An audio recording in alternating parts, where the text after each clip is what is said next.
Anda masih bersama Kompas Siang, Saudara. Pekan lalu, DPR telah mengesahkan rancangan Undang-Undang Dewan Pertimbangan Agung sebagai pengganti Dewan Pertimbangan Presiden atau One Team Press. Ahli tata negara curiga DPA dipakai sebagai cara mengakomodasi kekuatan politik di luar pemerintahan. DPR 2019-2024 di akhir masa kerjanya 3 bulan lagi, kini resmi bakal membahas rancangan Dewan Pertimbangan Agung pengganti Dewan Pertimbangan Presiden. Meski sejumlah fraksi sudah menyatakan setuju, Ketua DPR Puan Maharani menyebut DPR mesti hati-hati mengkaji perubahan lembaga di bawah lembaga kepresidenan tersebut. Yang pasti jangan sampai kemudian nanti hal yang akan kita bahas ini kemudian menyalahi undang-undang, apalagi undang-undang dasar. Bagaimana, seperti apa, ini harapannya itu adalah penguatan dari Watimpres. Jadi saya harapkan nanti seperti apa namanya, bagaimana bentuk dari lembaga tersebut. Ya nanti kita lihat pembahasannya, kan sekarang ini baru masuk dalam paripurna, pembahasannya akan kita kaji, jangan sampai kemudian menyalahi aturan perundangan yang berlaku. Presiden Joko Widodo pun sepertinya juga tak tahu menahu usulan Dewan di Senayan, namun tak mempermasalahkan ada DPA pengganti Watimpres. Di DPR ada usulan untuk revisi undang-undang terkait. Dari DPR ada usulan RUU Watimpres diubah menjadi DPA, Pak, Dewan Pertimbangan Agung. Tanggapan dari Pak itu inisiatif dari DPR. Tanyakan ke DPR, itu inisiatif DPR. Nama DPA sejatinya sudah ada di Undang-Undang Dasar 1945 sebelum amandemen. Lembaga setara presiden ini lalu dihapus saat amandemen pada 2002. Mengganti fungsi menjadi lembaga di bawah presiden bernama Dewan Pertimbangan Presiden atau Watimpres. Bila ingin mengembalikan Dewan dengan posisi setara presiden, maka konstitusi kembali harus diamandemen. Mengembalikan ke Dewan Pertimbangan Agung itu tidak bisa dengan undang-undang. Tidak bisa? Tidak bisa, karena bunyi One Team Press itu ada di Undang-Undang Dasar yang berlaku sekarang, pasal 16 hasil amandemen. Kalau Dewan Pertimbangan Agung itu lembaga negara yang setingkat. Kalau sekarang hanya mengubah undang-undang, tetap dasarnya itu di bawah presiden seperti sekarang. Kalau mau sejajar dengan presiden harus kembali ke Undang-Undang Dasar 1045 yang asli. Lembaga pertimbangan setingkat presiden tidak bisa dilakukan tanpa mengubah Undang-Undang Dasar. Tapi kalau mau mengubah nama Dewan Pertimbangan Presiden menjadi Dewan Pertimbangan Agung, itu bisa saja, tetapi tidak bisa setingkat dengan tetap seperti sekarang. Yang maaf, kita tidak tahu fungsinya apa tuh ya.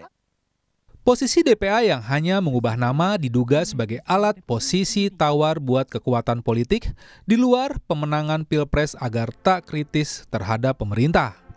Bahayanya sebenarnya lebih banyak ke persoalan bagaimana kekuatan-kekuatan penyeimbang ini kemudian dilemahkan karena diberi kekuasaan atau diberi porsi untuk ikut dalam pemerintahan.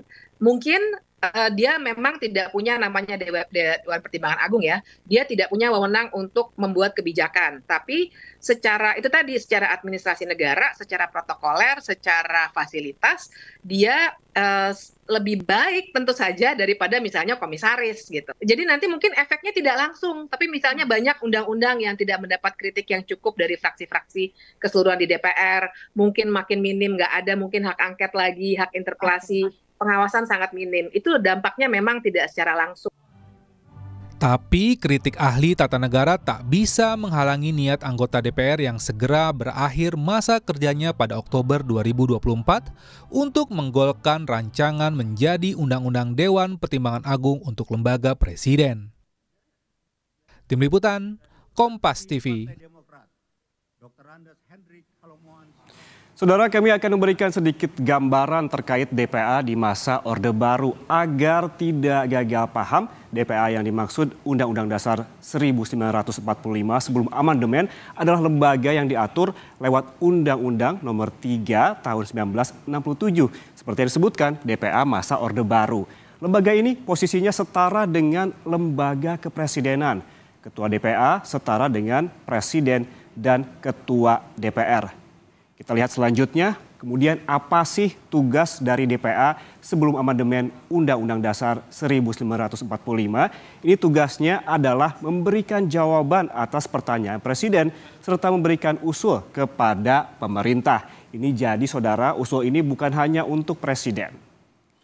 Kemudian siapa saja yang jadi anggota DPA? Anggota DPA berjumlah 27 orang. Siapa saja mereka? Mereka adalah tokoh politik yang saat itu terdiri dari 3 partai, yaitu Golkar, PDI, dan juga P3. Ada juga tokoh fungsional, tokoh daerah, dan juga tokoh nasional, jumlahnya 27 orang. Kemudian, saudara, sejak tahun 1999 terjadi amandemen konstitusi, yakni mengubah isi Undang-Undang Dasar 1945. DPA dihapus pada tahun 2002. Dewan Pertimbangan Agung salah satu yang dikaji dan akhirnya dihapus saat amandemen keempat Undang-Undang Dasar 1945, yaitu pada tahun 2002. Artinya 22 tahun silam. Apa pertimbangannya? Pertimbangannya adalah untuk membuat lembaga kepresidenan lebih kuat tanpa intervensi DPA meski di masa Orde Baru. Lembaga ini tak banyak berfungsi. Lalu saudara, pasca dihapus apa yang terjadi?